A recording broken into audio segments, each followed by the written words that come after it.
guys, as you can see I have made some adjustments in my design. Like I have replaced some batteries as they were not working properly. And I didn't have much time to buy new ones, so I made my own battery like this one by using 5 pencil batteries. And if you want to know how did I do it, please comment. And I've also added an additional battery to give more power, which is just here, to give more power to the motor driver so that it could make the motor move faster. And you could also do in the same way if you feel like your motor isn't working fast enough. So let me show you the connections.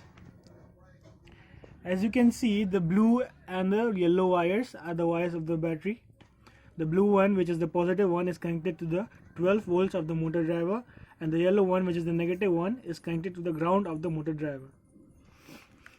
So that's all about the connection. I hope the connections are clear to you. If not, please comment. We'll try our best to help you. And I'm really sorry about the watermarks on the video. So let's start the demonstration of the voice control car.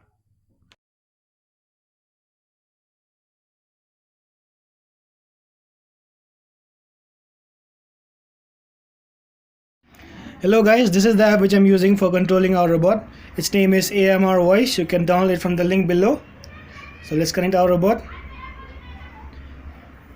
See, it's connecting. And it's connected. So let's start. आगे बढ़ो. पीछे चलो. पीछे चलो.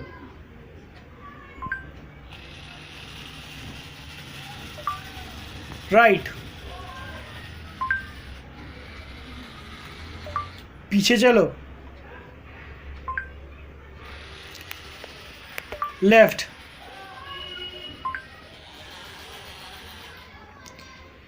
पीछे चलो.